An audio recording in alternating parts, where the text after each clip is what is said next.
So we're going to start with one of our older resources, which is Empire Online.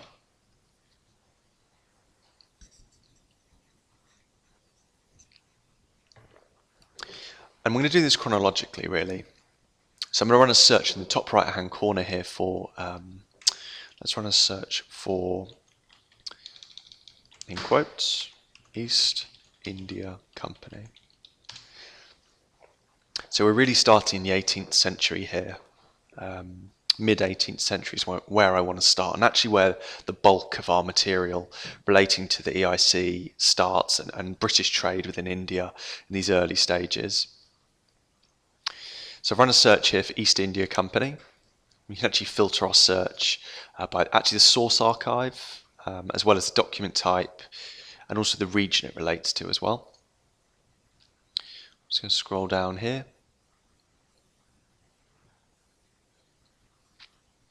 To start off, I just wanted to show this painting.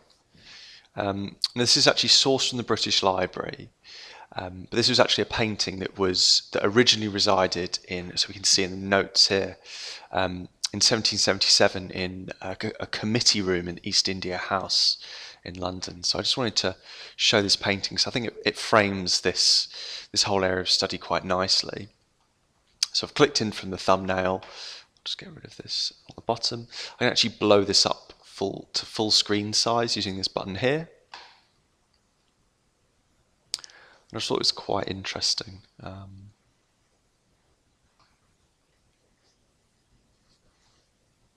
So this painting's called The East Offering Its Riches to Britannia. You can see the ship in the background there, as well as a box of Chinese tea. I'm guessing silk threads here, as well as some jewels and pearls, it seems. So I thought that was quite an interesting painting to frame this discussion.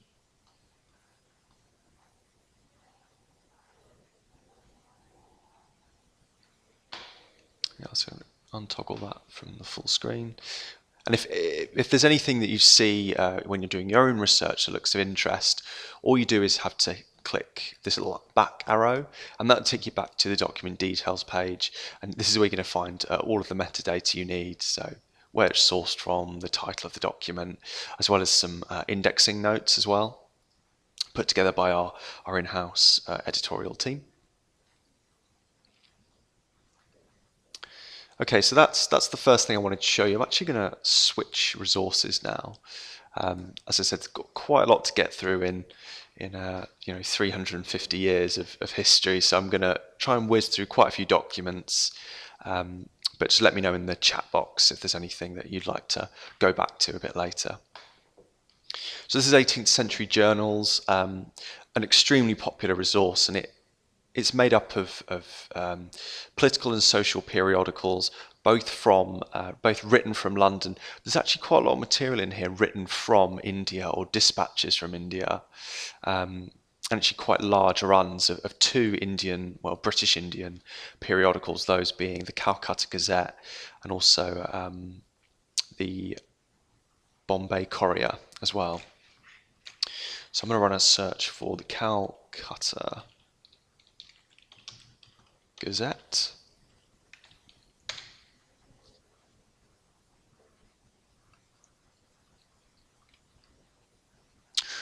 Now there's been quite a few results here, and I don't really want to have to pull through all this, so I'm just looking for material relating to 1787. So again, still in those early years.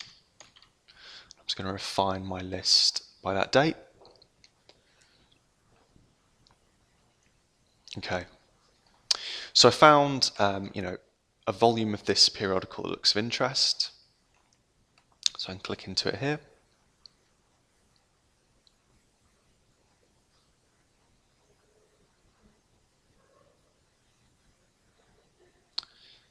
Just wait for the thumbnails to load.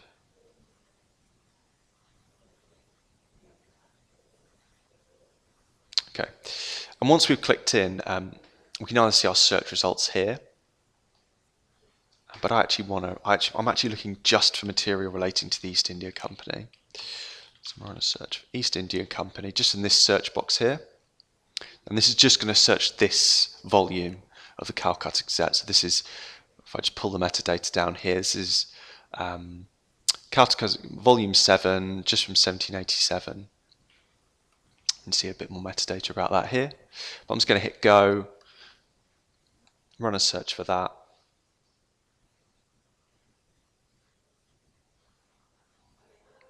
Okay. And I can see there's one hit on image 12. I'm just going to click into this. Okay. Now, the reason these journals are so fantastic is they're actually all transcribed. So if we can actually flick between the transcripts, and I'll just get rid of this again. I can actually find my search result in here, if it lets me. If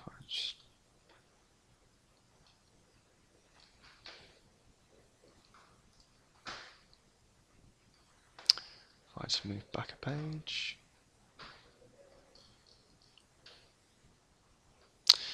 And I can actually move over to the original image as well. So I just close this here. So this on the right hand side will allow you to flick between specific issues of this periodical, but you can actually just view the full image as well.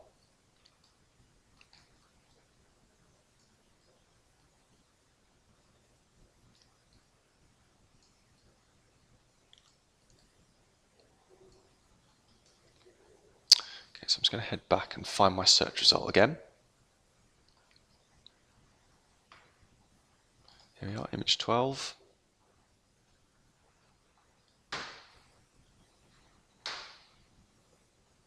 Okay, so there it is. So it's highlighted within the transcript. So all I do here is work out where it is on this page, whereas there we are, and then scroll back up to the top, move over to the original image, and I can find it right there. And I can just quickly keep flicking between the original image and the transcript. Now what this is this is actually a column. This is a time where the East India Company was really acting as a demarcated subsidiary of the Crown.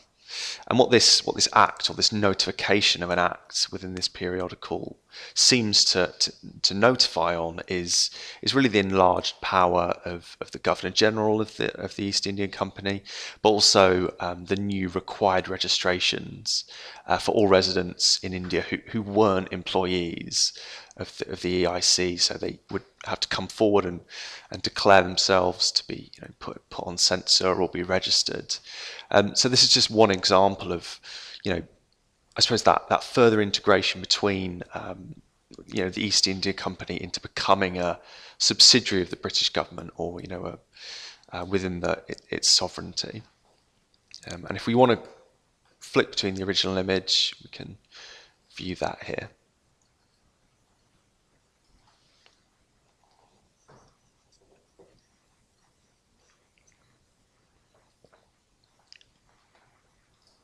Okay. Now the Calcutta Gazette particularly is, there is a huge run of material across the entire century. So if that is a publication that sounds of interest to you, it's very easy to search. As we saw earlier, we can just click into any image. So I've actually refined this by 1787, but I can actually just pull down and I can actually view every single issue from this volume.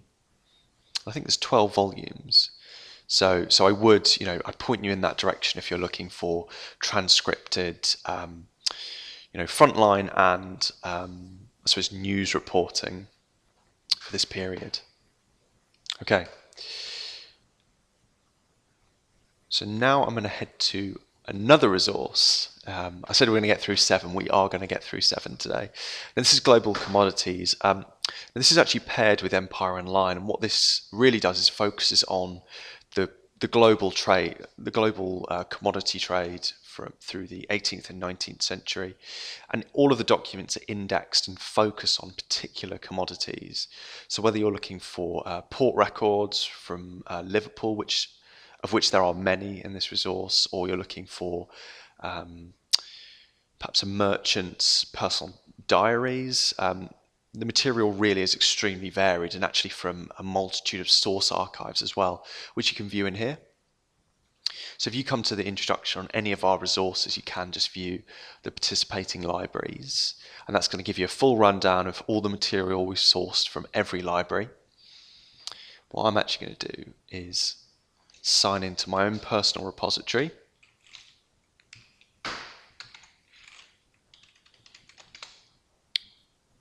Now we have these personal repositories in all of our resources, and what I did when I was researching material for this webinar is actually found these earlier. So again, still, creeping towards the end of the 18th century now, and this is actually a series of, well, I suppose it says statements. This is actually the name of the document from the British Library: Statements relative to the trade between Europe, India, and China. But also it does focus on, the English East India Company's trade within these areas as well. So I thought it would be quite an interesting document to look at. And luckily, what we tend to find with a lot of this EIC material is it's very well indexed and very well scribed, which makes all of our lives much easier, I think. So I'm just going to toggle this full screen. So you can see here this first section focusing on exports from Europe to India by foreign companies, clandestine traders, private traders, and the English company. So for any of you researchers who are maybe focusing on, the East India Company, or actually just British trade, in the mid to late 18th century, global commodities paired with Empire Online, they're a really nice pairing of resources to look at and find these kinds of documents, particularly British Library material. Okay, so I'm just going to quickly flick through a few of these pages, show you a bit more of the index. So we can see the index there.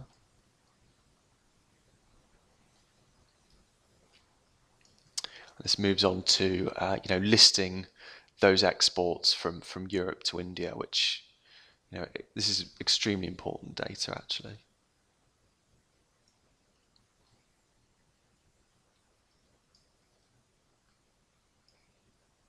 So we can see the English company's numbers there.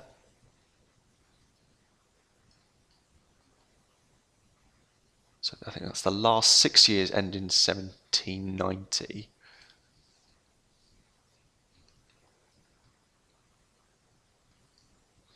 And I should say that when you're researching this material, you can just add it to your personal repository like we just saw, like I did. Or you can actually just download any of these images or any document to PDF as well, which is a nice touch. So you can just click this button here on any page and it will download the image to PDF for you. It's what we find is faculty find that really useful, either putting on Blackboard sites or using as handouts in the classroom. Any of that's absolutely fine. We do allow that. Okay, so I'm just going to click the banner, head back to the home page. Now I'm actually going to head back to 18th century journals now. There's one other thing I wanted to show you just before we hear from Kate. So I'm actually going to run a search in here. I'm going to run a search for Calcutta again.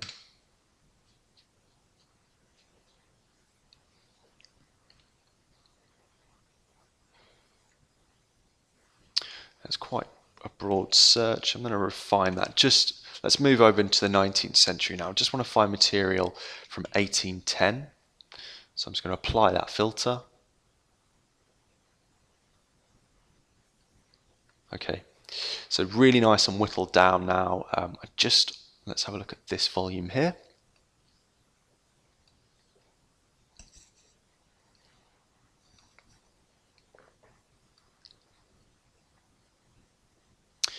This is actually something, again, just pull that metadata down for you there. So this was the other Indian 18th century periodical that I was mentioning earlier. So we have the Calcutta Gazette. We also have the Bombay Courier as well, which together, make a really solid sub-collection to research within itself, actually. So I just found this the other day that I like to show you. So we've focused quite a lot already, material on the mid to late 18th century, really focusing on, the establishment of the East India Company and their sort of growing influence, and I suppose trade really was top of the agenda. But this is a really interesting piece that I found. It's actually, if I just head over to the original image. So this is actually a column from the Lottery Committee in Calcutta. This is actually a lottery for, I suppose, the improvement of public infrastructure within Calcutta. And this was led by the British set up Lottery Committee in the early 19th century. I think this is 1810, this issue. So I thought it was quite interesting that this committee was set up in order to improve or actually provide infrastructure for a city that had very little in the way of public works. So we can see here actually just some of the details on that lottery. We can zoom right in. And as we saw with the Calcutta Gazette before, if any of this is slightly illegible, all we do is flick back over to the transcript and just view the plain text there. We can actually see our search result is highlighted as well. So all of this is full text searchable.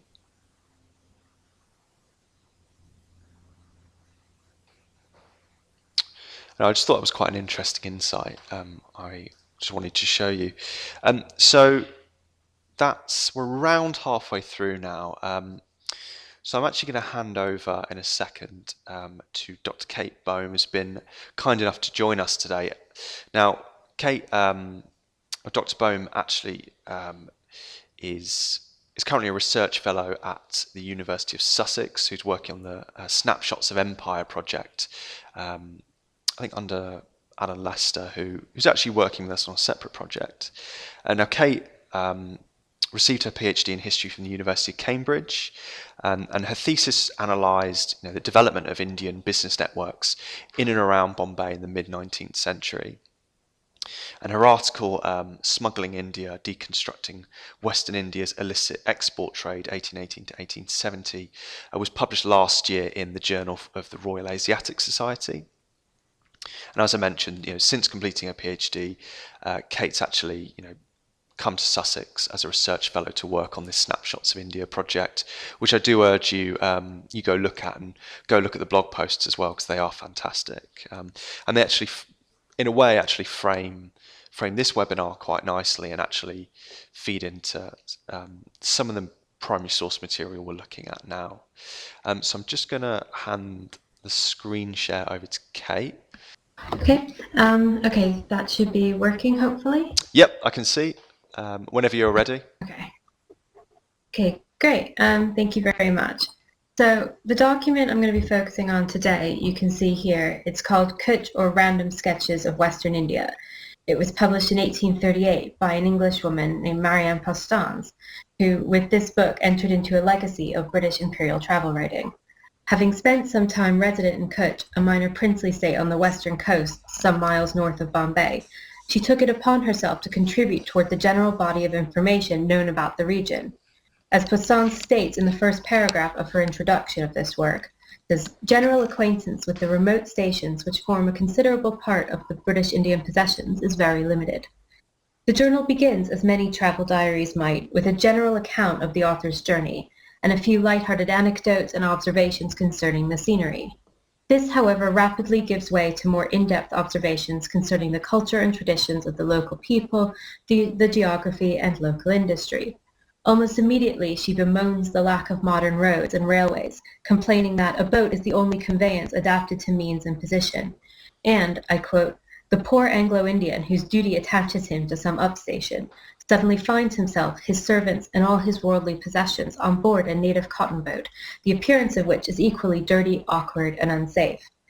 She proceeds with some equally colorful observations before tying this tale of personal woe to a firm conviction that Kutch is ideally situated to benefit from plans for steam navigation along the Indus River, affirming its strategic and profit potentials to the East India Company. It is in so doing that Pastan's promotes her work not as a mere travel diary for the consumption of casual readers, but rather as a practical and useful report. From the historian's perspective, such documents as this are interesting chiefly for the insight they provide into European-Indian relationships on the frontiers of the presidencies.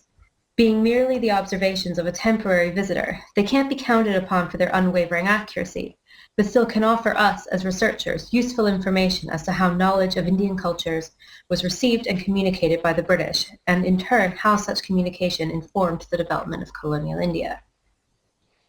Marianne Pastan's offers observations of the Kutch geography, especially that along the coast seemed to be of use to evolving British steamship routes, and the Rann of Kutch, one of the most significant natural salt-producing regions in Western India. Now, I can show you just here.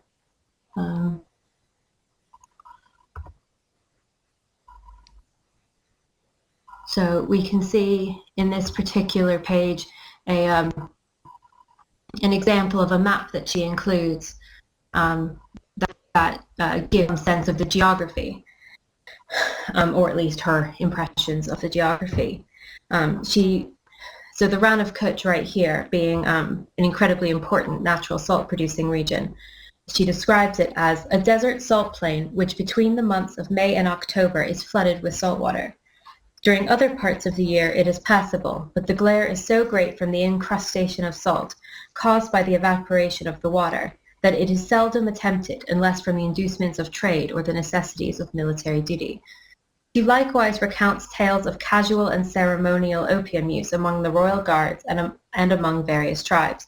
She relates, "The Kutchis are simple in their habits of life. They drink freely of toddy, which is procured in large quantities from the date and the coconut palm. Opium is prepared by them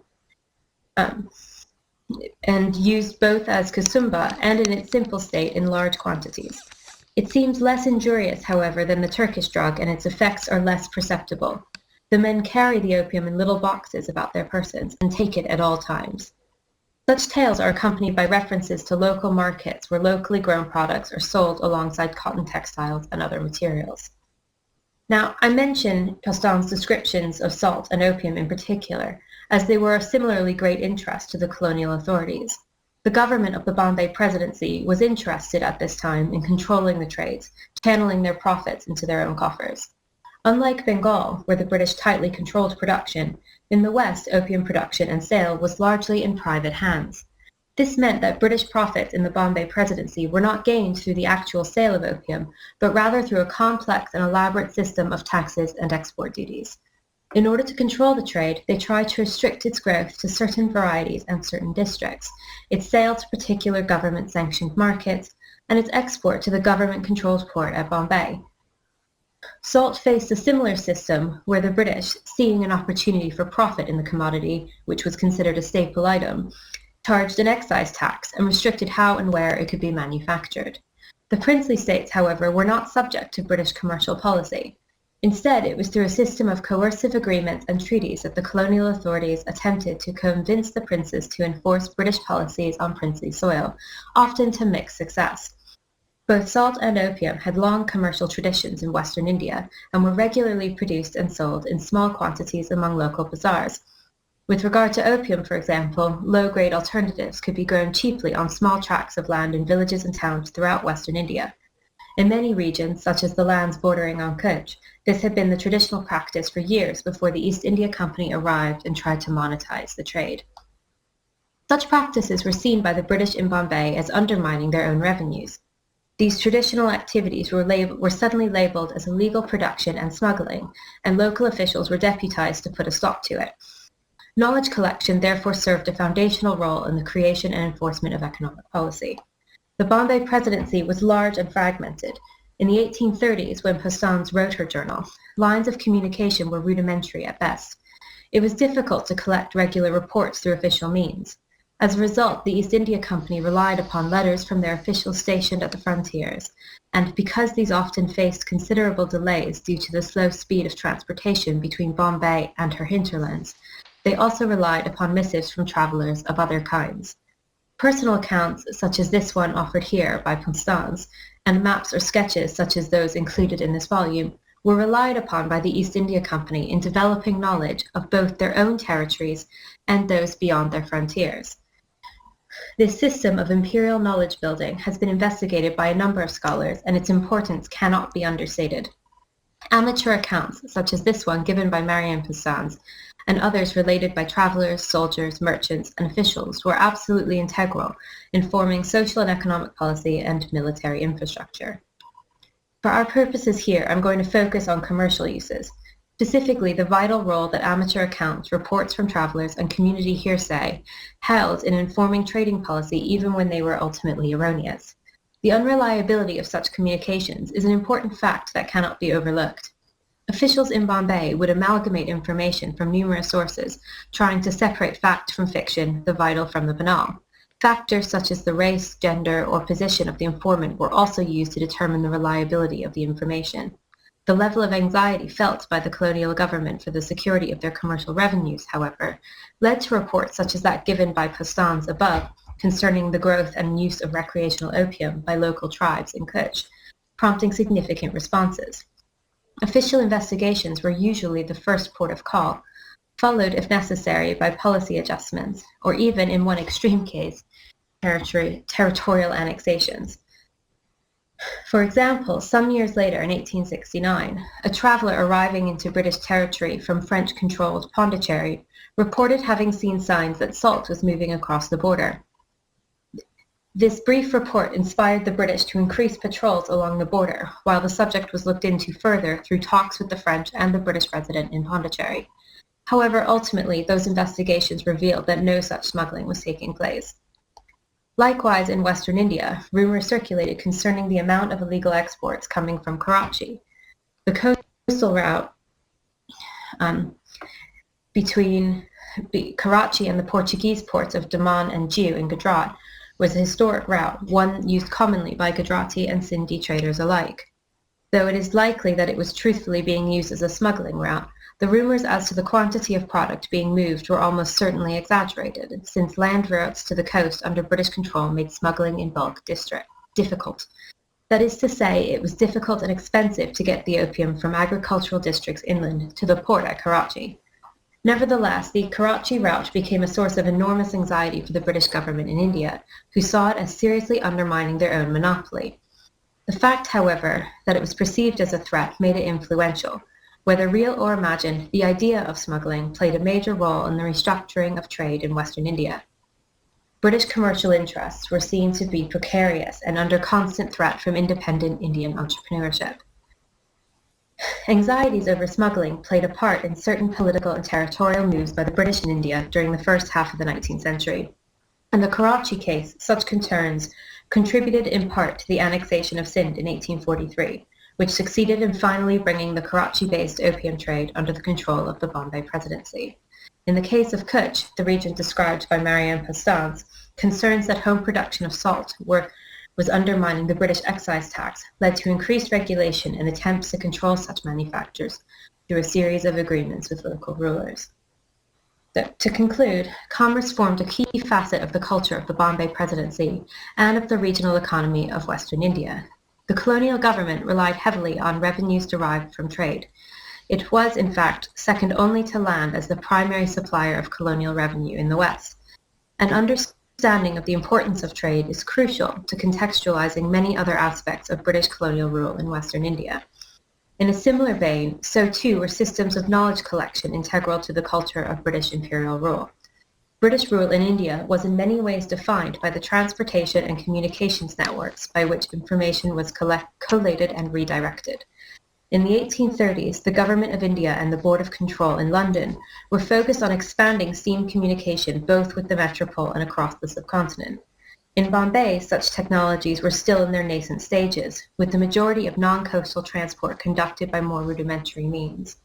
As a result, official lines of communication were limited, leading to the employment of more and unofficial means, including travel journals such as that discussed here.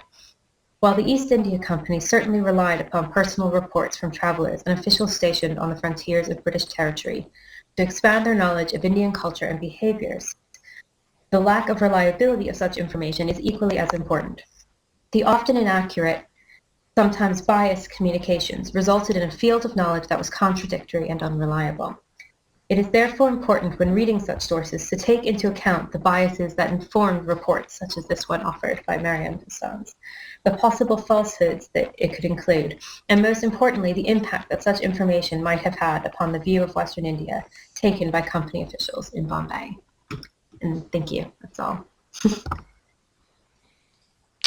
Brilliant. Thank you very much, Kate. That was fantastic. And all I did was run a search for India, so sort of up there already. India within 5 words of government.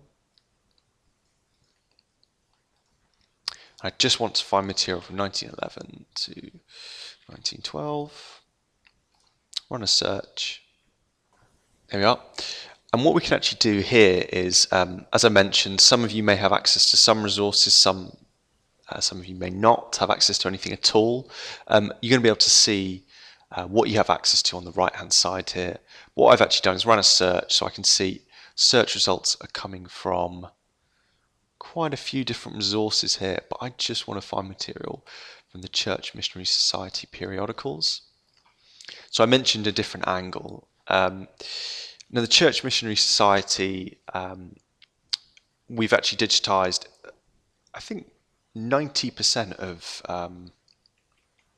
90% of their periodicals through the 18th and 19th, actually 20th century as well. So that's their base periodicals as well as their public sort of facing magazines in the 20th century as well. And it's actually a really interesting source for looking at colonial, I suppose, religious presence of British missionaries in India, around the time that we're looking at the moment. I'm just going to turn back over and make sure everyone can see it okay. Yeah, we can all see the screen okay.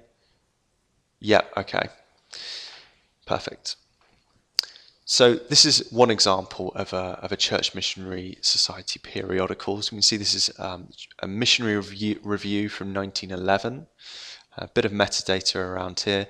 Now, these are sourced from 2 libraries. One is the Crowther Mission Society, Studies Library in Oxford, and the other is actually the CMS Library at the University of Birmingham. I was going to click into that, view the document. Okay. Now, the reason I found this interesting is that the CMS were actually very vocal in, I suppose, calling for socio-political change, either in the sort of social or domestic spheres in India through the 19th century, and a lot of these take the form of recommendations or lobbies for policy changes, or actually just reporting on, especially in the earlier periodicals, really reporting on, rural and urban sort of ways of life as observed by British missionaries. So it's all printed material as well. So it's actually a really which means it's full text searchable.